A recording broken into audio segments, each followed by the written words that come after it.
પાલિકામાં 36 લાખની ઉચાપતનો મામલો 7 મહિના બાદ પણ કોઈ કાયદેસરની કાર્યવાહી નહીં.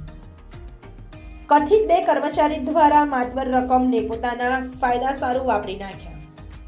માર્ચ મહિનામાં ચીફ ઓફિસરની તપાસમાં રકમ બેંકમાં ભરાઈ ન હોવાનું ધ્યાને આવ્યું હતું. અચાનક ધ્યાને આવેલી ઉચાપતને પગલે કર્મચારીઓને નોટિસ આપવામાં આવી હતી. આમ ઉચાપત સ્પષ્ટથી હોવા છતાં પોલીસ ફરિયાદ કરવામાં ન આવી. આ સમગ્ર પ્રકરણને RCMને મોકલવામાં આવ્યું હોવાનું જણાવતા ચીફ ઓફિસર જોકે ઉચાપતના નાણાં ભરાવી દીધા હોવાની કબૂલાત કરતા ચીફ ઓફિસર અરજદાર દ્વારા કાયદેસરની કાર્યવાહી માટે માંગણી મક્કમ છે. કપડવંજ પાલિકા દ્વારા કાયદેસર કાર્યવાહી કરવામાં નહીં આવે તો અરજદાર કાયદેસર કાર્યવાહી કરશે. નવાઈની વાત એ છે કે ચીફ ઓફિસરની ઓફિસે બપોરના 2 કલાક સુધી તાળા લાગ્યા હતા. જિલ્લા bureau reporter Sadru Belim, cameraman પોપટ જાદવ, કપડવંજ. રાજેશ પંચાલ, સામાજિક કાર્યકર, કપડવંજ તાલુકાનો રહેવાસી.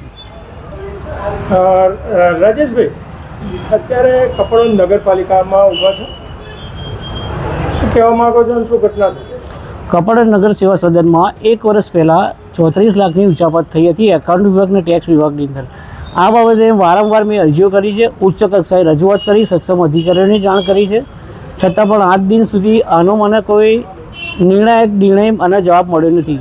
તો આ બાબતે મને સંતોષકારક જવાબ મળે અને જે પ્રજાના ટેક્સના પૈસા છે એ જમા થાય અને કાયદેસરની આગળની કાર્યવાહી થાય. આ લોકોમાં જે ચર્ચા છે કે કયા કર્મચારીઓએ આજે ટેક્સ ચોરી કરેલી છે, એ બાબતની મને કોઈ ખ્યાલ નથી, પણ ઉચાપત થઈ છે એ 100% સાચી વાત છે. કયા વર્ષમાં ઉચાપત થઈ છે? 2000 આમ તો આ પહેલેથી ચાલતું આવતું હતું, પણ આ વર્ષે આ પ્રકરણ બહાર આવ્યું છે. તમે કપડવંજ નગરપાલિકામાં ચીફ ઓફિસરને કેટલી વાર રજૂઆત કરેલી? આ બાબતની મેં અરજી આપેલી અને અરજી બાબતે મેં રજૂઆત કરી હતી.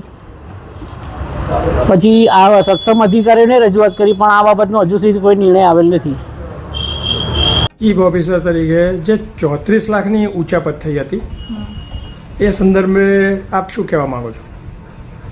34 લાખની ઉચાપત નગરપાલિકાના ટેક્સ વિભાગમાં લગભગ 3જા મહિનામાં મને જાણ થઈ કે આ રીતે પૈસા જે છે એ નગરપાલિકાના ટેક્સ શાખામાંથી નગરપાલિકામાં પૈસા બેંકમાં નથી ભરાયા. એ જે તે પૈસા જે છે એ કર્મચારીએ પોતે પોતાની પાસે રાખ્યા હોય કે કરેલું છે. એ જાણ થતાં અમે યોગ્ય કાર્યવાહી કરેલ છે. આ બાબતે પોલીસ ફરિયાદ કરેલી?